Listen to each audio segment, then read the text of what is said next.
Hey everyone, this is Kevin from thechesswebsite.com. Today we are in the final round, round 9 of the 2015 London Chess Classic. We've had coverage pretty much all day, so hopefully y'all have enjoyed all the commentary. Our last and final round, the players are going to be Magnus Carlsen is going to be playing the white pieces. His opponent, Alexander Grischuk, is going to be playing the black pieces. Both these players are near the top, so depending on how they do, we could see a victor, or depending on how some of the other players do, we could see a tie at the top, and then there is a tiebreaker. So we'll go ahead and get into it. Magnus Carlsen starts out with knight to f3, pawn here to c5, pawn here to e4. This is the Sicilian defense, just a small variation as far as how we got there, but definitely the Sicilian defense. Pawn here to d6, bishop here to b5. So this is the Moscow variation, not something we see all that often. Usually it's just going to be the pawn here to d4, capture, recapture, and then knight here to f6 is pretty common. We could later on see pawn here to a6 depending on how black wants to continue. We don't always see bishop here to b5, so always nice to see Magnus Carlsen trying some new things out that aren't as common as you typically see at high-level chess. Knight here to d7. I really thought Magnus Carlsen might just take here. He could have done some preparation and just thought, getting this knight off the board, I don't really need my light square bishop potentially. That's going to be fine. But he decides to go ahead and castle. After pawn here to a6, he plays bishop back here to d3. And this is another one of those, don't see it all that often, kind of that new tech that Magnus Carlsen's trying out. You know he's prepared for this.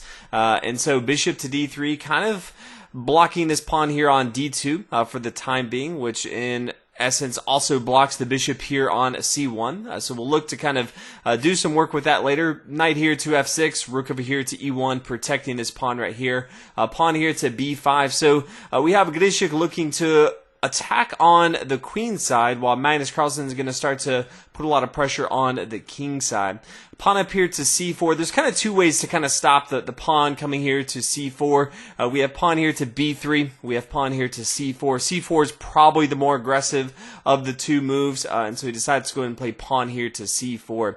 Now, pawn here to g5 is very interesting from Grischuk, and this is one of those moves where it kind of makes you sit up in your seat if you're Magnus Carlsen. You could easily just exchange over here, could get his light square bishop involved into the game. Pawn here to g5 is pretty much saying it's go time. I'm going to go ahead and start to attack on the queen side. I'm almost urging you to attack me on the king side, which is what Magnus Carlsen probably wanted to do anyway. So Magnus Carlsen kind of straightened up in his seat a little bit, and he played knight takes on g5. And now knight comes down here to e5, forcing the bishop back here to e2. It's kind of awkward if the bishop comes here to c2, because then bishop to g4. It's just kind of ugly for white to kind of get into. So decides to go ahead and play kind of the safer route of bishop here to e2. We now see the pawn take here on c4. Probably a little bit worse is for the knight taking here on c4 than the bishop could take. The pawn captures here, but then the queen could come out here to a4 check, kind of forcing a move. You could see knight over here to d7. You could see knight come here to a3 attacking. This pawn here is going to fall. White's going to have a really nice position here, and black's going to have a hard time really castling and feeling safe about it. So that's going to be very good for white. Black decides to go ahead and capture a little bit differently. Play pawn taking here on c4, leaving his knights here on e5 in case it needs to protect over there on the king side.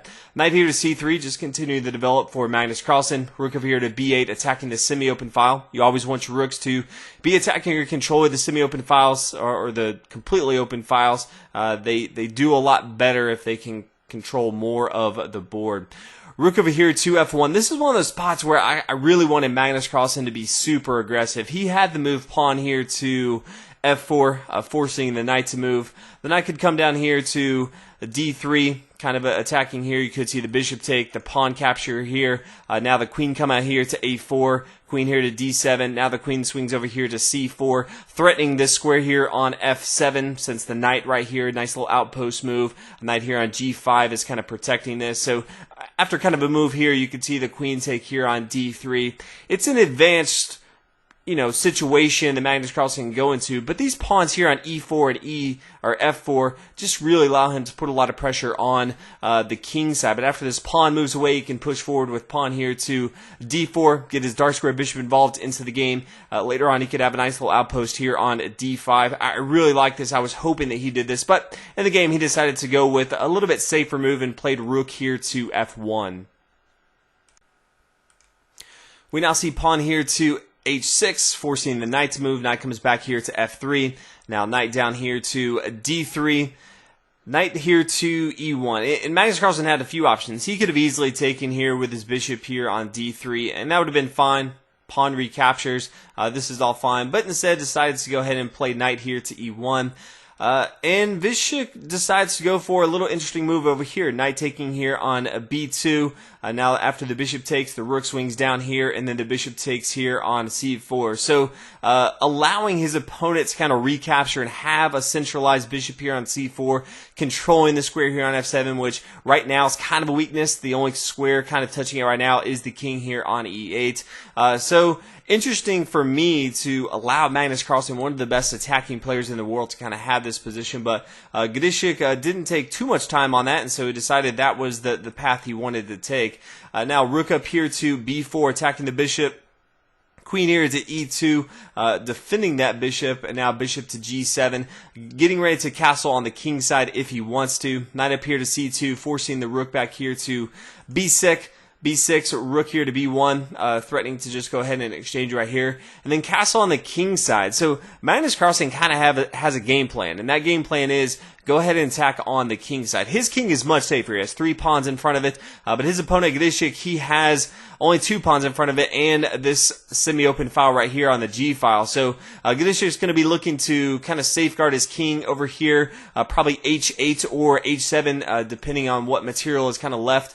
Since there's a light square bishop, more than likely you're going to see king here to h8. But then Magnus Carlsen is just going to look to put a lot of pressure on this g file. On the opposite side of the board, Grischuk is going to try to just hold on and then eventually break over on the queen side, break through, and just see if he can kind of make something happen right now. He doesn't have enough material to kind of push forward on the king side of Magnus Carlsen, and Magnus Carlsen's king is pretty safe. So we do see an exchange on board, rook here to b6, queen over here, now knight over here to e3. As we kind of talked about, Magnus Carlsen needs to get his material involved over on the king side. Pawn here to e6, and now pawn up here to f4. So Magnus Carlsen has started his attack on the king side. Black now plays rook or king over here to h8, as we talked about before. Pawn up here to f5, just kind of forcing, being as aggressive as possible.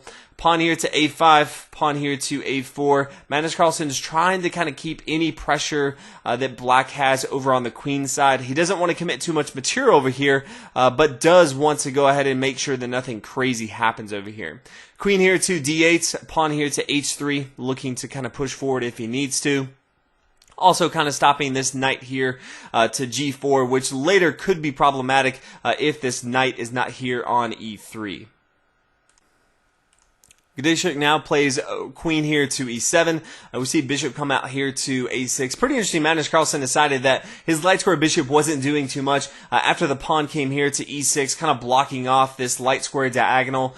He just really didn't want to have to deal with this light square bishop right here, kind of controlling this long diagonal right here. So he thought his opponent's light square bishop was a little bit more powerful than his. His opponent also has a double bishop pair, so decided to want to go ahead and get that off the board. So after the queen recaptures, knight here to h5, he has 2 ways to kind of stop this. He has rook here to f3. This stops the knight coming here to g3.